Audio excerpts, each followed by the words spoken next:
అందరికీ నమస్కారం అండి. ఇది ఒక చిన్న ఈజీ సింపుల్ టీఎల్ఎం ఇంగ్లీష్కి సంబంధించి సెకండ్ క్లాస్ పిల్లలకు ఇంగ్లీష్ వర్క్ బుక్లో he she it they you వచ్చేసి ఈజీ ఆమె ఆర్తో కలిపేటి ఉన్నాయి కదా. సో దాన్ని రాతపూర్వకంగా కాకుండా ఒక యాక్టివిటీ రూపంలో చేయడం కోసం ఈ టీఎల్ఎంని తయారు చేసుకుంటున్నాం. సో దీనికోసం మనకు కావాల్సినవి 2 టీ కప్స్, పాత నోట్బుక్లు అవి అట్టలు ఉంటాయి కదా అవి. ఆ టీ కప్స్ ఫుల్ అయితే సరిగా అతుక్కోవండి, కాబట్టి వాటిని హాఫ్ చేసుకుంటున్నాను.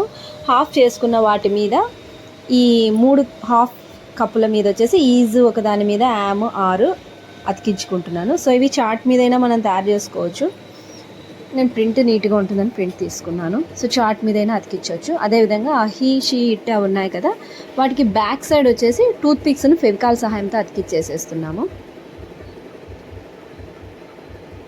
ఇకపోతే ఈ తయారు చేసిన టీఎల్ఎం మనము నిలబెట్టడానికి వీలుగా ఉండేటట్లు ఒక స్టాండ్ లాగా చేసుకోవడం కోసం బాటిల్ కప్స్ను సరిగ్గా ఎదురెదురుగా హాఫ్కు అడుగుదాకా ఒక ఘాటు పెట్టేసి అందులో ఫెవికాల్ వేసేసి దీన్ని అతికించినట్లయితే ఇది నిలబడుతుంది. అంటే పిల్లలు యాక్టివిటీ చేసేటప్పుడు ఒక స్టాండ్ లాగా ఉంటుంది, పడిపోకుండా. సో మిగిలిన హాఫ్ కప్ను వచ్చేసి బ్యాక్ సైడ్ అంటించేసుకుంటే దాంట్లో మనము ఈ టూత్ పిక్స్ను పెట్టుకోవచ్చు. ఏవైతే మనం హీ షీట్ ఉన్నాయి కదా, ఆ టూత్ పిక్స్ను వెనకాల బాస్కెట్ లాగా పెట్టుకోవచ్చు. సో ఇప్పుడు మన టీఎల్ఎం తయారైపోయింది. ఈ పిల్లలకి ఇచ్చేసి ఆ వెనకాల ఉన్నటువంటి వాటిని ఇక్కడ అరేంజ్ చేయమని చెప్పేసినామంటే పిల్లలు హ్యాపీగా ఫీల్ అవుతారు. సో ఇది చాలా ఈజీగా తయారు చేసుకునే టీఎల్ఎం.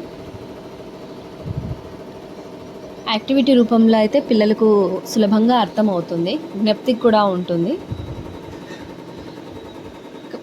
ఇంత టీఎల్ఎం చేసుకోకపోయినా ఇంకొక మెథడ్ ఉంది. దాంట్లో వచ్చేసి వాటర్ గ్లాసెస్, ఇది చాలామంది యూజ్ చేస్తూ ఉంటాము. First person, second person, third person అని రాసి, లేదా ఇప్పుడు మనం రాసిన యాము ఈజ్ ఆరు వాటర్ కప్స్ మీద రాసేసి దాంట్లో ఇసుక వేసినామంటే టూత్ పిక్స్ కానీ ఐస్ క్రీమ్ పుల్లలు కానీ వాటికి పైన చార్ట్ మీద పదాలు రాసేసి తయారు చేసుకున్నాం అంటే వాటిని కుప్పగా వేసేస్తే పిల్లలు వాటిలలో నీట్గా సెట్ చేస్తారు. సో ఇది ఇంకా సింపుల్ టీఎల్ఎం. సో మరిన్ని టీఎల్ఎమ్స్ కోసం please subscribe to my channel. Thank you.